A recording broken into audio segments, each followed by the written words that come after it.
Hello दोस्तों, नमस्कार। एक बार फिर से स्वागत है आपके अपने यूट्यूब चैनल देव जी के ट्रिक्स में। तो दोस्तों, यहाँ पर देख सकते हैं डेली आपके 11 बजे यहाँ हाई कोर्ट की क्लास होती है। और यहाँ पर आपके और भी पेपर हैं जो आपके सॉल्व पेपर हैं, है ना। वो भी आपको प्ले लिस्ट में मिल जाएंगे। तो आप लोग प्ले लिस्ट के माध्यम से सभी वीडियो देख भी सकते हैं। आपका स्कोर कितना जा रहा है ना। ये सब चीज आप लोग कमेंट बॉक्स में कमेंट भी कर दीजिएगा। ठीक है। गुड मॉर्निंग सभी को, गुड मॉर्निंग सभी को, गुड मॉर्निंग। पता तो चले कि आप लोग सिर्फ टेस्ट पेपर ही लगाते हैं या किताबों से भी पढ़ते हैं या कॉन्सेप्ट भी क्लियर है ना। चलिए, सभी को नमस्ते। जय शारदेवा। गुड मॉर्निंग सभी को, नमस्ते। जय हिंद। तो चलिए, पहला क्वेश्चन आपके सामने और आपसे कह रहा है जिसका जन्म पहले हुआ हो वाक्य के लिए उपयुक्त शब्द इनमें से बताना है। जिसका जन्म पहले हुआ हो क्या कहते हैं? अग्रज कहते हैं। बिल्कुल सही है। ऑप्शन नंबर आपका ए हो जाएगा कि जिसका जन्म पहले हुआ हो, है ना। मतलब आपसे पहले, इसका मतलब वो अग्रज हो गए, आपके भैया हो गए। लेकिन अगर आपसे पूछे जिसका जन्म पहले नहीं हुआ, उसका मतलब छोटा होगा, तो उसे अनुज कहते हैं ना। तो जिसका जन्म पहले उसे अग्रज कहते हैं। और अगला क्वेश्चन है, दूसरा नंबर आपसे कह रहा है महात्मा का विलोम क्या होता है। चलिए, दूसरे का ऑप्शन देना है। कह रहा है कि सर महात्मा का विलोम क्या होता है। तो महात्मा का विलोम होता है दुरात्मा। ऑप्शन नंबर आपका सी जिसका आ रहा है जवाब बिल्कुल राइट हो जाएगा, दुरात्मा बनेगा। क्वेश्चन नंबर आपका 3 है और आपसे कह रहा है कि किस प्रकार के निबंधों में समास शैली प्रयुक्त होती है। किस प्रकार के निबंधों में समास शैली प्रयुक्त होती है। तो याद रखिएगा यहाँ पर आंसर क्या हो जाएगा। तो ये आपके लिए नया क्वेश्चन होगा। भावात्मक, विवरणात्मक, वर्णात्मक या विचारात्मक। यहाँ पर आंसर आपका डी हो जाएगा। याद रखिएगा, स्क्रीनशॉट लीजिएगा। विचारात्मक होती है। किस प्रकार के निबंधों में समास शैली होती है। तो जो आपके विचारात्मक आपके होते हैं निबंध, उसमें समास शैली होती है। इसका मतलब यह है कि समाज, धर्म, दर्शन वगैरह विषयों पर लिखे जाने वाले जो निबंध होते हैं वो विचारात्मक निबंध कहलाते हैं। और जब निबंध लिखते हैं तो इस समय आपको प्रस्तावना, विषय प्रतिपादन, उपहार, ये सब चीज आपको ध्यान देना होता है, याद रखेगा। तो इसलिए ऑप्शन नंबर क्या लगाएंगे? डी नंबर आपका हो जाएगा। समझ में आ गया होगा कि जब समाज, धर्म, दर्शन वगैरह आदि विषयों पर लिखा जाता है निबंध तो विचारात्मक निबंध कहलाता है, याद रखेगा। इसमें समाज शैली जो आपकी होती है, यहाँ पर देखो समाज समास दिया है, वैसे समाज होना चाहिए। समाज शैली क्या होना चाहिए? समाज शैली। तो यहाँ पर सुधार कर लीजिएगा कि किस प्रकार के निबंधों में समाज शैली प्रयुक्त होती है ना। ये कर लीजिएगा। अगर कब मिल भी जाए तो समझ लीजिएगा कि यही आपका है, समासी शैली, समझ लीजिएगा। ठीक है ना, क्लियर है। आगे बढ़िएगा। क्वेश्चन आपसे अगला पूछा गया है और आपसे कह रहा है कि आध्यात्मिक का विलोम क्या होता है। चलिए, बताना है आध्यात्मिक का विलोम क्या होता है। चलिए, आध्यात्मिक का विलोम क्या होता है? भौतिक होता है। और भी कुछ हो सकता है? संसारिक होता है। अच्छा भैया, यहाँ पर देखिएगा इसका जो आंसर आपका बनेगा 4 नंबर में, वो ऑप्शन देखिए आपका दिया गया है भौतिकी। देखो यहाँ पर भौतिकी दिया है, भौतिक होता है ना। यहाँ पर आंसर आपका हो जाएगा भौतिक, संसारिक, आध्यात्मिक, संसारिक। ऑप्शन नंबर आपका ए राइट हो जाएगा। और अगर इसका विलोम बनाना चाहते हैं तो अनाध्यात्मिक भी बना सकते हैं, अन लगा के भी इसका विलोम बना सकते हैं। क्वेश्चन आपका 5 और आपसे कह रहा है आरोहण का विलोम शब्द क्या है। आरोहण का होता है अवरोहण। क्या होता है? अवरोहण होता है। तो ऑप्शन नंबर क्या हो जाएगा? यहाँ पर आपका सी, आपका जवाब बिल्कुल सही बनेगा। आगे बढ़िएगा। क्वेश्चन नंबर आपका 6 है और आपसे कह रहा है पर्यावरण में कौन सी संधि है। चलिए, परिधन आवरण, है ना। परिधन आवरण है और परिधन आवरण है, तो ऑप्शन नंबर आपका बनेगा यहाँ पर बी नंबर है, राइट हो जाएगा। परि मतलब चारों ओर, आवरण मतलब होता है ढका हुआ। ठीक है ना। तो यहाँ पर आपका जो आंसर है वो आपका बनेगा बी नंबर है। ये आपका पर्यावरण में जो आपका है वो आपका यण संधि है, नोट कर लीजिएगा। ठीक है ना। चलिए, यहाँ पर देखिए जब इसे तोड़ेंगे तो निकलेगा परि। तोड़ लीजिएगा। तोड़ेंगे तो समझ में आएगा परिधन आवरण। परिधन आवरण, आवरण। अब देखिए यहाँ पर क्या आ रही है? छोटी की मात्रा आ रही है। और यहाँ पर क्या आ रहा है? आ रहा है। आ रहा है कि नहीं आ रहा है? आ रहा है। तो यहाँ पर छोटी की मात्रा है ना, ये बड़ी के यहाँ पर लिखे छोटी प्लस जो छोटा है, ये परिवर्तन होता है या में होता है। किस में होता है? या में होता है। ठीक है ना। तो अब दीर्घ मत लगा देना। यह ऑप्शन नंबर आपका बी है, यण संधि। आगे बढ़िएगा, क्वेश्चन आपसे अगला पूछा गया है और आपसे कह रहा है 7 नंबर में कि गिरीश में संधि कौन सी है। अच्छा, इसका जवाब दे रहे थे दीर्घ। चलिए, गिरीश में संधि क्या है, बड़ी की मात्रा है और बड़ी की मात्रा है तो आपका दीर्घ संधि हो जाएगा, ऑप्शन नंबर आपका सी राइट हो जाएगा। अगला आपसे कह रहा है षडानन में समास आपको बताना है। षडानन मतलब कह सकते हैं 6 आनन है जिनके, अर्थात 6 जो आपके सिर है वो किसके हैं, कौन ऐसे भगवान है जिनके 6 सिर हों, बताइए। ये है भगवान कार्तिकेय। भगवान कार्तिकेय हैं जिनके 6 सिर, दोस्तों याद रखिए। इसका ऑप्शन नंबर आपका ए राइट हो जाएगा। शंकर भगवान के दूसरे पुत्र जो आपके थे, है ना, 2 पुत्र, एक गणेश जी हो गए, एक शंकर जी हो गए, है ना, तो यहाँ पर आपका आंसर ये हो जाएगा। अगला क्वेश्चन आपसे दिया गया और आपसे कह रहा है सप्तऋषि में कौन सा समास है। सप्तऋषि में पूछा गया है तो आप कहेंगे सर इसका समास विग्रह करेंगे तो पाएंगे कि 7 ऋषियों का समाहार, इसका मतलब ये संख्यावाची हो गए, ऑप्शन आपका बी हो जाएगा द्विगु समास। अगला क्वेश्चन यहाँ पर दिया गया है कि इंद्र का पर्यायवाची इनमें से है क्या, बताना है 10 नंबर में। इंद्र का पर्यायवाची क्या है, इंद्र का पर्यायवाची क्या होता है। चलिए, सभी लोग जवाब देंगे। इंद्र का पर्यायवाची क्या होता है। क्या इंद्र को विष्णु कह सकते हैं क्या, नहीं कह सकते हैं। ब्रह्मा कह सकते हैं, नहीं। शिव कह सकते हैं, नहीं। तो कहेंगे ऑप्शन डी हो जाएगा, सुरेश हो जाएगा।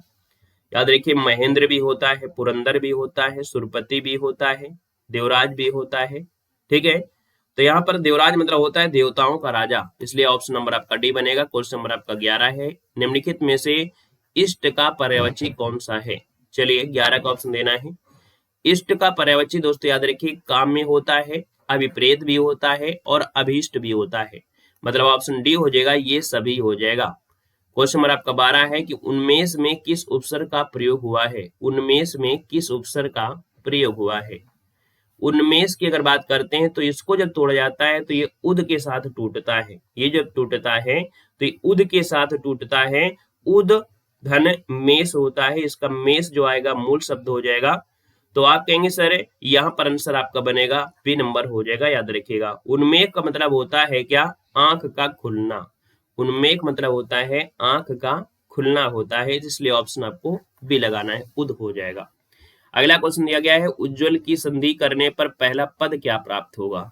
चलिए, यहाँ पर जवाब देना है उज्ज्वल। जब उज्ज्वल को तोड़ेंगे उत धन ज्वल होता है, तो यहाँ पर जो आपसे पहला पद होगा, अर्थात ये जो आपका पहला पद है प्रधान होगा और ये आपका अव्ययीभाव समास में आएगा, तो ऑप्शन नंबर आपका ए राइट हो जाएगा। अगला है सही वर्तनी बताना है, और सही वर्तनी इनमें से क्या होती है। देखो दिया है जाजल्यमान, जज्वा यहाँ पर दिया गया है जज्वलमान, ये तो आपका होगा नहीं। जज्वेल्यमा, ये तो होगा नहीं। यहाँ पर देखो मान वाला और या तो ये दोनों में से एक कोई आपका होगा।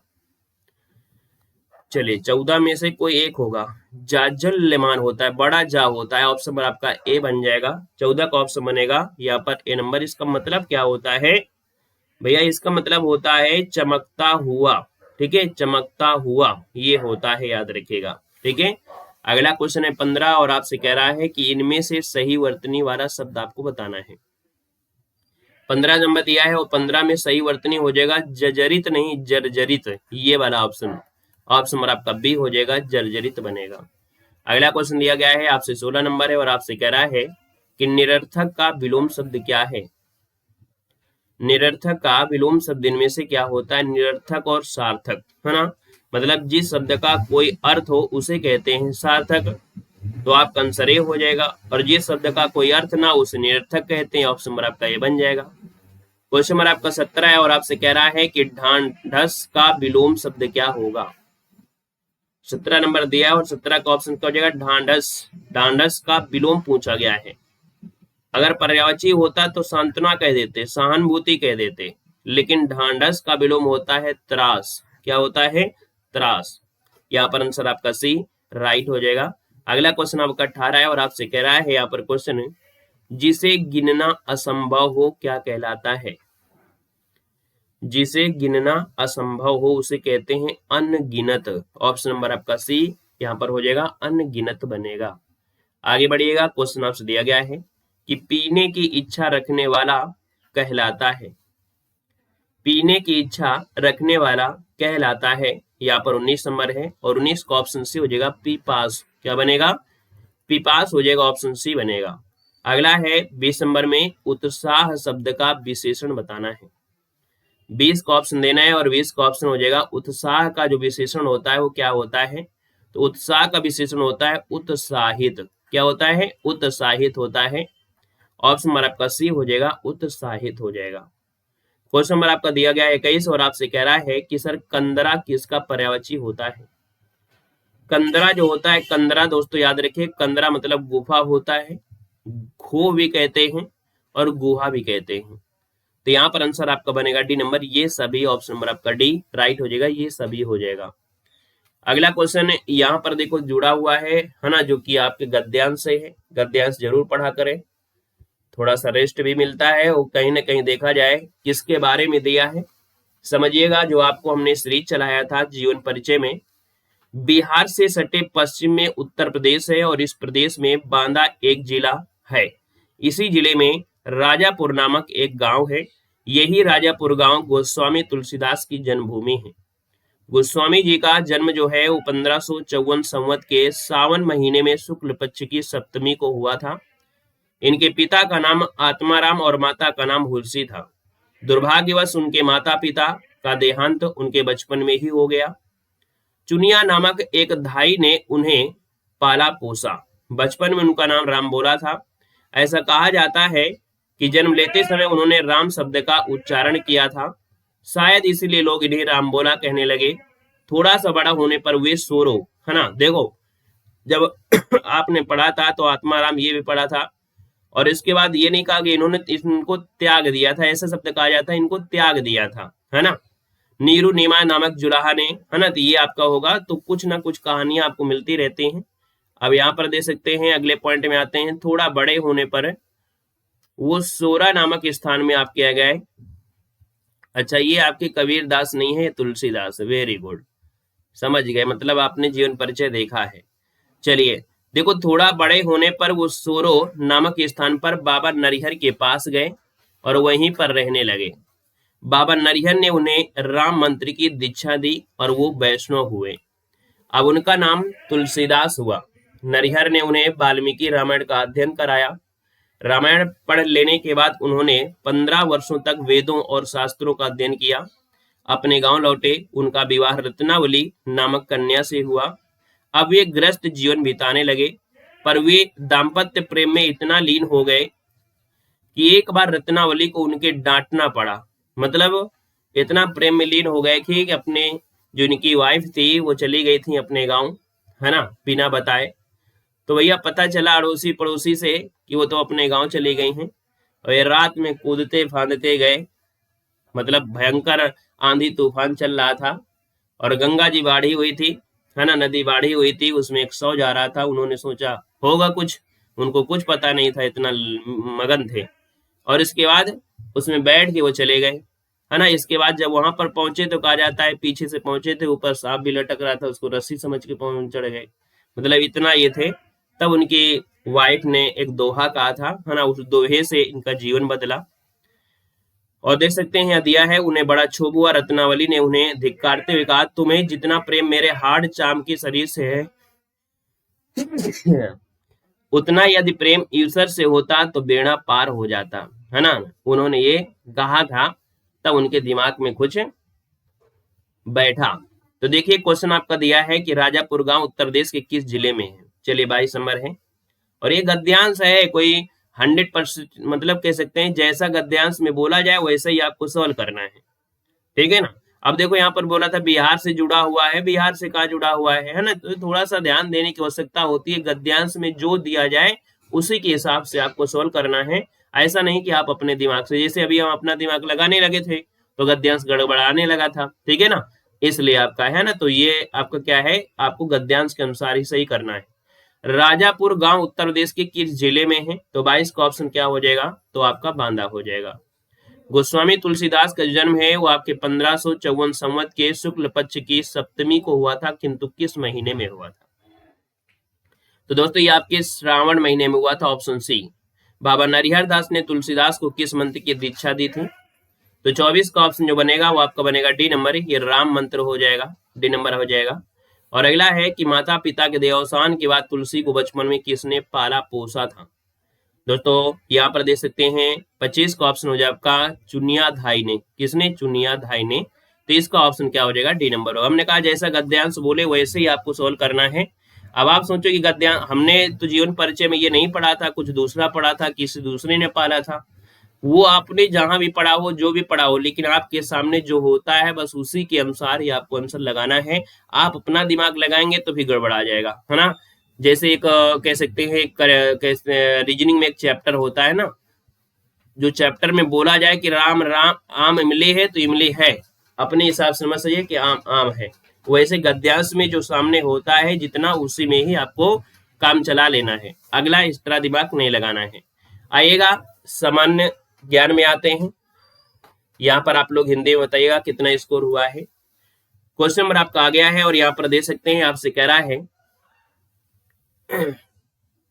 एक मिनट, यहाँ पर दे सकते हैं, दिया गया है कि निम्नलिखित में से कौन सा सूचना का अधिकार अधिनियम 2005 से संबंधित है। ये तो रट ही लेना है आपको। यहाँ पर जो 51 है वो ऑप्शन नंबर आपका सी हो जाएगा कि नमित शर्मा बनाम भारत संघ। यहाँ पर जो आपका आंसर है वो ऑप्शन क्या हो जाएगा, ऑप्शन नंबर आपका बनेगा यहाँ पर सी नंबर, नमित शर्मा बनाम भारत संघ।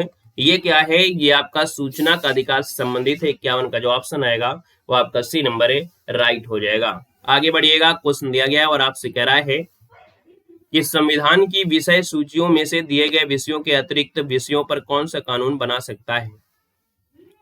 यहाँ पर देखिए 52 नंबर दिया है और 52 का जो ऑप्शन बनेगा वो ऑप्शन बी हो जाएगा, ये संसद कानून बनाती है।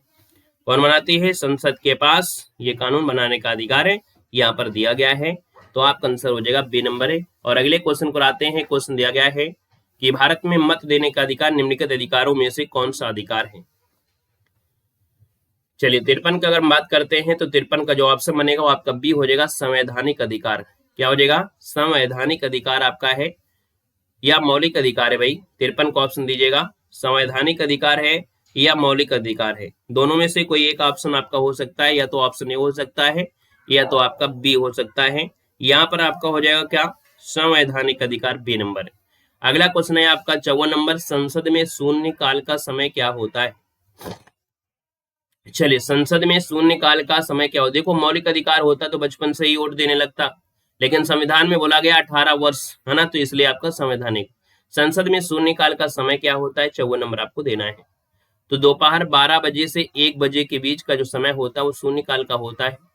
वैसे आपका जो समय दिया जाता है 15 मिनट का दिया जाता है, लेकिन मैक्सिमम आपका जो होता है वो 1 घंटे का हो जाता है। भारतीय संसद में शामिल है, भारतीय संसद में कौन कौन आते हैं। तो दोस्तों याद रखिए, भारतीय संसद जो मिलकर बनती है लोकसभा, राज्यसभा और राष्ट्रपति से मिलकर बनती है। याद रखिएगा, राष्ट्रपति जब तक कोई विधेयक पर सिग्नेचर नहीं लगाएंगे, है ना, अपनी कलम नहीं चलाएंगे, तो अधिनियम नहीं बनेगा। याद रखिए, इसलिए ऑप्शन डी हो जाएगा। अगला क्वेश्चन है आपका 56 नंबर में, सर्ग, प्रतिसर्ग, वंश, मनवंतर और वंशानुचरित संकेत जो आपके हैं किसके हैं। ये जो आपके हैं पुराण के हैं, किसके हैं, पुराण के हैं। देखो जीएस में ये क्वेश्चन आपका आ गया, है ना, जो ऑप्शन आपका बी बनेगा। अगला क्वेश्चन आपसे दिया गया है, कह रहा है ऋग्वैदिक काल के प्रारंभ में निम्न में से किसे महत्वपूर्ण मूल्यवान संपत्ति समझा जाता था।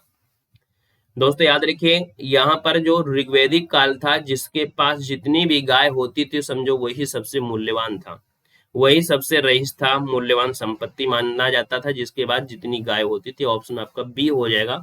और उस समय दान में भी गाय वगैरह दी जाती थी, याद रखिएगा। अगला क्वेश्चन यहाँ पर दिया गया है और आपसे कह रहा है दक्षिण भारत के पोलीगार कौन थे। यहाँ पर जो ऑप्शन है आपका आंसर हो जाएगा सी नंबर है, क्षेत्रीय प्रशासकीय और सैन्य नियंत्रण। यहाँ पर जो दक्षिण भारत के पॉलीगार हैं वो सामंती प्रभु थे, जिन्हें विजयनगर साम्राज्य के समय में सैन्य प्रमुख और प्रशासनिक गवर्नर के रूप में नियुक्त किया गया था। तो इसलिए ऑप्शन नंबर आपका सी हो जाएगा। क्वेश्चन नंबर आपका 59 है, निम्नलिखित में से कौन सा युग्म है जो सुमेलित नहीं है। 59 नंबर आपसे कह रहा है। पहला दिया है पानीपत का युद्ध है 26 में हुआ, खानवा का युद्ध 27 में, घाघरा का 29 में और चंदेरी का युद्ध दिया है 30 में। तो बीच में कोई गायब हो गया ना, यहाँ पर 28 वाला गायब हुआ, इसका मतलब है कि भैया 1530 में तो भैया बाबर की मृत्यु हो गई थी ना, बाबर की मृत्यु हो गई थी, इसलिए ऑप्शन क्या हो जाएगा, डी नंबर है यहाँ पर है गलत हो जाएगा। यहाँ पर आगे बढ़ते हैं, क्वेश्चन आपसे अगला पूछा गया क्योंकि चंदेरी वाला था 28 में, है ना, चंदेरी वाला 28 में था। अगला क्वेश्चन यहाँ पर दिया है और आपसे कह रहा है लखनऊ में 1857 के स्वतंत्रता संग्राम का जो नेतृत्व किया था वो किसने किया था। यहाँ पर याद रखिएगा, लखनऊ में 1857 में स्वतंत्रता संग्राम का नेतृत्व किया था बेगम हजरत महल ने किया। ऑप्शन नंबर आपका सी बनेगा। क्वेश्चन नंबर आपका 61 है और आपसे कह रहा है कि कामागाटा मारू क्या है। दोस्तों यहाँ पर याद रखिएगा ये क्या है, यहाँ पर एक जहाज है ना, क्या है ये, क्या है, एक जहाज है दोस्तों, याद रखिएगा भाप से चलने वाला एक जापानी समुद्री जहाज था जिसे हांगकांग में रहने वाले बाबा गुरदित ने खरीद लिया था, है ना। तो यहाँ पर जो आंसर है वो आपका सी राइट हो जाएगा। आगे बढ़िएगा, क्वेश्चन दिया गया है कि वर्ष 1924 का बंगाल का तारकेश्वर आंदोलन में निम्नलिखित में से किसके विरुद्ध था। ये बंगाल का जो तारकेश्वर आंदोलन था वो किसके विरुद्ध था, 62 नंबर आपको देना है। तो दोस्तों याद रखिए ये मंदिर के जो महंत थे उनके भ्रष्टाचार के खिलाफ था। तो मंदिरों में भ्रष्टाचार कह सकते हैं कि आपका जो आंसर है वो आपका ए नंबर है, इसका राइट हो जाएगा। दोस्तों इस आंदोलन की शुरुआत जो किया था वो स्वामी विश्वानंद ने किया था, विश्वानंद ने की थी, है ना। आंदोलन को आगे बढ़ाने का काम देशबंधु चित्तरंजन दास ने किया था और इस आंदोलन में बंगाल की कांग्रेस कमेटी और हिंदू सभा ने समर्थन भी किया था। तो इसका जो ऑप्शन है वो आपका बनेगा ए नंबर है। और अगला क्वेश्चन दिया गया है कि जब डॉक्टर किसी को कहता है कि उसे टेट्राप्लेजिया हो गया है तो उसका आशय होता है कि उसे पक्षाघात हो गया है। यहाँ पर देखिए 63 नंबर दिया है और 63 की अगर बात करते हैं, पक्षाघात मतलब क्या बोलते हैं, आपके गांव में बोलते हैं पालिश चली गई, है ना, यही तो बोलते हैं कि फालिश चली गई, पालिश चली गई, दोनों पैर, है ना, क्या होते हैं, नहीं इधर उधर हो जाते हैं। तो कहीं ना कहीं कहते हैं दोनों हाथों दोनों पैरों का क्या होता है, पक्षाघात हो जाता है ना। कुल मिला के दोनों ही पैर अकड़ जाते हैं, आपके हाथ भी अकड़ने लगते हैं। तो भैया कहीं ना कहीं यहाँ पर कहेंगे कि उसे पक्षाघात हो गया है, तो इसका जो आपका आंसर है वो आपका हो जाएगा डी। कुल मिला के ये कह सकते हैं कि टेट्राप्लेजिया को क्वाड्रियोप्लेजिया के नाम से भी जानते हैं और ये गर्दन के नीचे का लकवा होता है, हाँ लकवा बोलते हैं, है ना। कोई कोई बोलते हैं पालिश चली गई, पालिश चली गई मतलब लकवा मार गया, है ना। तो लकवा जो शब्द है, लकवा जिसमें आमतौर पर सभी 4 अंग जो होते हैं, है ना, सभी 4 अंग और धड़ ये प्रभावित हो जाते हैं। मतलब जो होता है टेटोप्लोसिया में मस्तिष्क, ग्रीवा, रीढ़ की हड्डी ये सब चपेट में आ जाते हैं, है ना। कभी कभी उनका दिमाग भी काम नहीं करने लगता है, थोड़ा सा अजीब हरकतें करने लगते हैं, है ना। क्लियर है। चलिए अगला क्वेश्चन दिया गया है, कह रहा है आपसे कि मानव गुर्दे में पथरी निम्नलिखित में से किसकी वजह से बनती है। 64 नंबर दिया है और याद रखिएगा ये कैल्शियम ऑक्जिलेट की वजह से बनती है। यहाँ पर जो आंसर आपका दिया है वो ऑप्शन नंबर आपका बी हो जाएगा। गुर्दे में पथरी कब बनती है, जब मूत्र में मौजूद खनिज और अन्य पदार्थ तरल पदार्थ से ज्यादा मात्रा में हो जाए, तरल पदार्थ से ज्यादा मात्रा में। इसका बात ये, इसका मतलब ये समझो यहीं से कि अगर आप पानी कम पी रहे हैं तो ये समझिएगा कि लगभग चांस है कि आपको पथरी होनी है। इसीलिए देखिए 50% से ज्यादा लोगों को पथरी होती है क्योंकि काम के आगे वो लोग ध्यान देते नहीं हैं, पानी पीते नहीं हैं और उनकी बॉडी में जो आपके तरल पदार्थ होते हैं, है ना, जो आपके अन्य पदार्थ होते हैं, जब वो तरल पदार्थ से कहीं ना कहीं ज्यादा हो जाते हैं तो वास्तविकता है कि आपकी जो स्टोन है वो आपकी बनेगी आपकी बॉडी में। और इन पदार्थों में जैसे कैल्शियम है, ऑक्जिलेट है, यूरिक एसिड है, ये आपके होते हैं। कोई कोई जो होता है ना बाथरूम नहीं जाता है ना, वो रात में सोता रहता है, वो सोचता है चलो सुबह जाएंगे, वहां एक रीजन वो भी हो जाता है क्योंकि जो अवशिष्ट पदार्थ जिसको त्यागना चाहिए आप रात भर उसको समेटे हुए हैं, तो कहीं ना कहीं वो भी रीजन होता है। इसलिए जब आपको बाथरूम लगे तो आप जा सकते हैं, ठीक है ना, क्लियर है। तो साथ ही मूत्र में ऐसे पदार्थ की कमी हो जाती है जो क्रिस्टल को आपस में चिपकने से रोक देते हैं जब पानी की मात्रा ज्यादा होती है। तो गुर्दे की पथरी बनने के भी कई कारण आपके होते हैं, जो गुर्दे की पथरी में पर्याप्त मात्रा में तरल पदार्थ ना पीना, ऑक्जिलेट युक्त खाद्य पदार्थ। ऑक्जिलेट मतलब क्या हुआ, जैसे पालक आप खा रहे हैं, है ना, पालक खाते हैं, टमाटर खाते हैं, टमाटर खाते हैं। और इसके बाद आपको बता दें कि जो आपका दूध होता है ना, दूध खाने के बाद टमाटर नहीं खाना चाहिए, या टमाटर खाने के बाद दूध नहीं खाना चाहिए, क्योंकि ये तुरंत क्रिया करता है, तुरंत क्रिया करता है और ऑक्जिलेट बना देता है ना। तो इसलिए याद रखिएगा कि दूध के जस्ट बाद आपको टमाटर नहीं खाना है, या टमाटर अगर पहले खाते हैं तो दूध नहीं पीना है। इस बात को याद रखना है। बाकी ज्यादा से ज्यादा आप पानी पीजिएगा, है ना, आपको पथरी नहीं बनेगी, क्योंकि अगर आप पथरी बनने का रीजन है तो वो आप ही है ना। अगर आप कम पानी पीते हैं और उचित समय में आपके मलमूत्र नहीं जाते हैं तो कहीं ना कहीं समस्या आपकी होती है। तो ऑप्शन आपका बी हो गया है। थोड़ा सा इसलिए बता दिया क्योंकि बीमारी ज्यादा है, इसलिए हमने यहाँ पर समय दे दिया है और आपको हर चीज बता भी दिया है। क्वेश्चन नंबर आपका 65 और आपसे कह रहा है निम्नलिखित में से कौन सा जल जनित रोग है जो जल से फैलता है? कौन सा फैलता है? चेचक? नहीं भैया, ये आपका हैजा है, हैजा। ये जल जनित रोग है, मतलब दूषित जल पीने से हैजा हो जाता है। एक जीवाणु होता है वेब्रियो कोलेरा, है ना, या कोलेरी। तो भैया इससे गंभीर दस्त आते हैं और बॉडी से निर्जलीकरण होने लगता है। दस्त आएंगे, है ना, और इसके बाद उल्टी भी होने लगती है। तो ये चीजें आपकी होती हैं। तो इसका जो ऑप्शन है वो आपका सी नंबर है, राइट हो जाएगा। क्लियर है? यहाँ पर अगला क्वेश्चन दिया गया है और आपसे कह रहा है निम्नलिखित में से कौन तना है? कौन तना है? 66 नंबर आपसे कह रहा है। देखो दिया है सलजम। अब देखिए जो सलजम होता है, सलजम जो होता है कहीं ना कहीं वो जमीन में नीचे होता है, और ये क्या होते हैं? पत्ते होते हैं। ये क्या हो गए? पत्ते हो गए। उसी प्रकार से मूली भी जो आपके होते हैं पत्ते को तोड़ के फेंक देते हैं और इसको खा जाते हैं, खा जाते हैं। सरकंद को भी इसी प्रकार से खाते होंगे, ठीक है। लेकिन जो अदरक होता है, अदरक का पहले एक पेड़ होता है, इसके बाद नीचे क्या होती हैं? यहाँ पर तने होते हैं, और तने में यहाँ पर लगी होती है आपकी अदरक, है ना, वैसे आपकी हल्दी। तो तोड़ते किसको हैं? इनको तोड़ लेते हैं और तना और पत्ते को फेंक देते हैं। तो इसका मतलब ये हो गया, जो आपके कह सकते हैं ये जो आपके हैं इन जड़ों को फेंक देते हैं और पत्ते को फेंक देते हैं। तो जो लगा हुआ था किसमें? तना में लगा हुआ था, इसलिए क्या है? ये आपका तना है, याद रखेगा। और जो चीज नीचे से उखाड़ो और पूरी की पूरी खा जाओ वो जड़ होती है, और अगर उसको उखाड़ो और नीचे की जो आपकी जड़ें हैं और पत्ते को फेंक दो तो इसका मतलब वो तना है, याद रखेगा। ठीक है।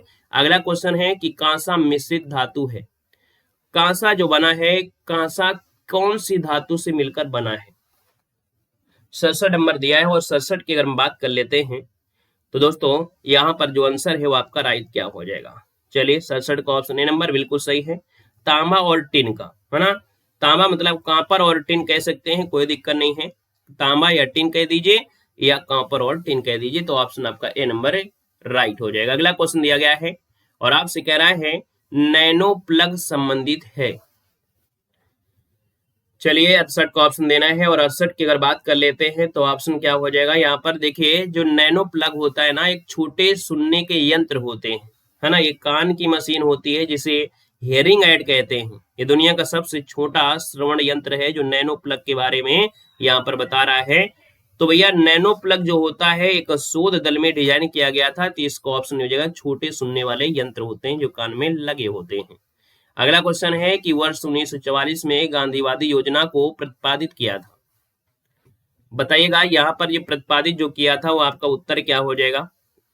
वेरी गुड, जवाब आ रहे हैं श्रीमन नारायण अग्रवाल, बिल्कुल सही है। श्रीमान जो है ना, श्रीमन नारायण अग्रवाल है। ऑप्शन नंबर आपका डी राइट हो जाएगा। अगला क्वेश्चन दिया गया है 70 नंबर में, हमारे उपग्रह में मृदुजल की सर्वाधिक मात्रा है। 70 नंबर की बात करते हैं, कह रहे हमारे उपग्रह में, है ना, जहां हम लोग रह रहे हैं उसमें मृदुजल मतलब पीने का वाला जो जल है उसकी मात्रा सर्वाधिक नदियों में है, झीलों झरनों में है, महाद्वीपीय एवं पर्वतीय हिमनदियों में है ना, जो स्थायी हिम है या भूमिगत जल है। तो याद रखिए ऑप्शन नंबर सी हो जाएगा, महाद्वीपीय और जो पर्वतीय हिमनद अर्थात जो बर्फ जो होती है, बर्फ का बहुत भाग जो आपका है, बहुत भाग है जो बर्फ से ढका हुआ है। कहीं ना कहीं वो बर्फ क्या हो रहा है? पिघल रही है, और पिघल रही है नदियों में जा रही है, समुद्र में जा रहा है और खारा बन रहा है। तो याद रखिए भूमिगत जल में पीने का होता है, लेकिन कहीं ना कहीं ये बर्फ होते हैं, और बर्फ में जो होती है मीठे होते हैं, खारे की नहीं होती है।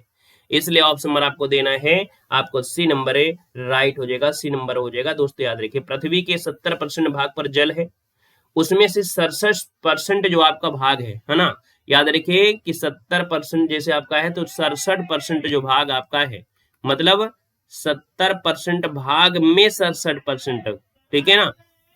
क्या है, यहाँ पर खारा पानी है जो आपके समुद्र वगैरह में आपको देखने को मिलता है, ठीक है ना।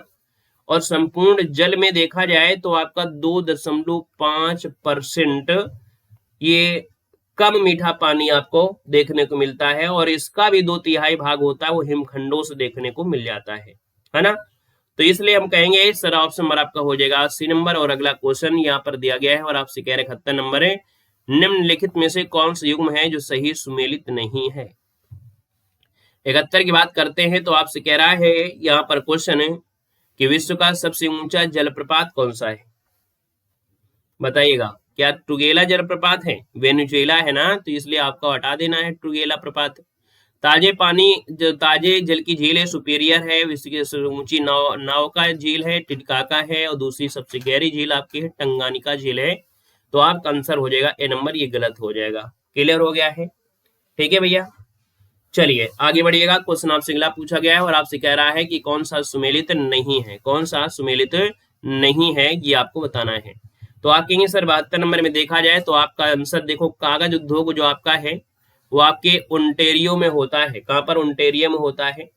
वहीं पर जो सूती वस्त्र उद्योग आपका दिया है डेट्रायट, दोस्तों ये डेट्रायट जो आपका दिया गया है ना, ये ऑटोमोबाइल के लिए जाना जाता है। जो डेट्राइल है ये ऑटोमोबाइल के जो आपके पार्ट होते हैं, ऑटो मोबाइल के जो आपके पार्ट होते हैं ना, तो ऑटोमोबाइल के लिए ये आपका जाना जाता है ना।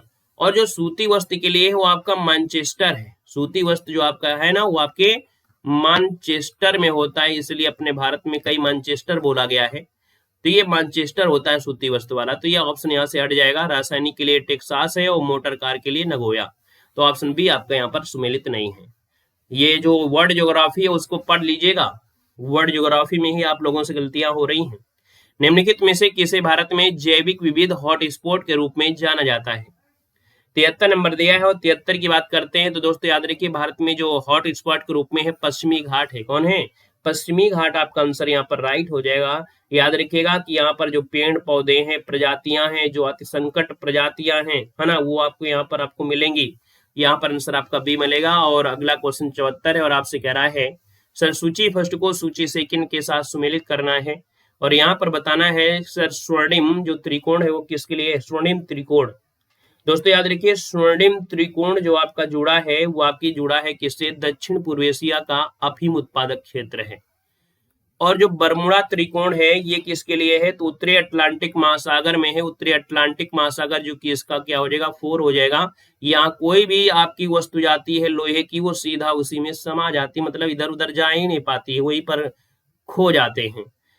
यहाँ पर अगला है सुदूर और चावल का कटोरा जो आपको कहते हैं वो आपको म्यांमार को कहते हैं। सुदूर और चावल का कटोरा यहाँ पर म्यांमार हो जाएगा, ठीक है। और इसके बाद रेड बेसिन जो आपका है, रेड बेसिन वो आपका चीन हो जाएगा। तो आपका आंसर क्या हो जाएगा, ऑप्शन नंबर आपका बी हो जाएगा। स्क्रीनशॉट ले लीजिएगा। और अगला क्वेश्चन दिया गया है और आपसे कह रहा है निम्नलिखित में से कौन सा युग्म है जो सही सुमेलित नहीं है। 75 नंबर आपसे कह रहा है। तो भैया यहाँ पर देखा जाए तो आपका मणिकरण दिया है आपके हिमाचल प्रदेश में। ये जल स्रोत है वो भी गर्म जल के स्रोत हिमाचल प्रदेश में है जो मणिकरण है। वहीं पर ज्वालामुखी दिया है जम्मू कश्मीर में। क्या ये बात सही है क्या भाई, ज्वालामुखी जम्मू कश्मीर में है क्या, है क्या। ज्वालामुखी गर्म जल स्रोत हिमाचल प्रदेश के धर्मशाला के पास अवस्थित है। याद रखिए यहाँ पर आंसर आपका बी गलत हो जाएगा। ज्वालामुखी गर्म जल स्रोत जो है हिमाचल प्रदेश के पास है आपके, क्योंकि ये जल स्रोत की बात हो रही है ना कि ज्वालामुखी की बात कह रहा है कि ज्वालामुखी जो आपके अंडमान निकोबार बैरन में है, लेकिन ये गर्म जल स्रोत है। तो कहा जाता है कि ज्वालामुखी से जैसा गर्म जल स्रोत आपको है कहां पर, हिमाचल प्रदेश में है, ना कि आपके जम्मू कश्मीर में है। अनहोनी जो आपके है मध्य प्रदेश में है, तप्त पानी जो आपके उड़ीसा में है, ठीक है ना। ये स्रोत आपके हैं अलग अलग आपके राज्यों में है। और भैया जीके में मजा आ गया टेस्ट पेपर को सॉल्व करने में। आप लोगों ने कितना सॉल्व किया ये भी आप लोग बताइएगा। बाकी वर्ल्ड ज्योग्राफी हमने आपके कह सकते हैं कि कुमार गौरव सर की जो बुक थी उसकी हमने वर्ल्ड ज्योग्राफी आपको पढ़ाया था। आप प्लेलिस्ट के माध्यम से देख लीजिएगा, है ना। तो वहां पर आपको जो टॉपिक वगैरह थे ये हमने कवर कराया था, हिस्ट्री पॉलिटी ज्योग्राफी, है ना, उनको आप लोग जरूर देख लीजिएगा, जिससे आप लोग वर्ल्ड ज्योग्राफी में पूरे क्वेश्चन करके आए, नहीं गड़बड़ा जाओगे भाई। ठीक है, वर्ल्ड ज्योग्राफी क्वेश्चन अच्छे खासे आ जा रहे हैं। तो चलिए फिर आज के लिए इतना रखते हैं। सभी लोग सेशन को लाइक करिएगा, कितना स्कोर गया है जवाब बताइएगा। ठीक है ना, धन्यवाद सभी को, जय हिंद, वंदे मातरम। मिलते हैं नए सेशन में।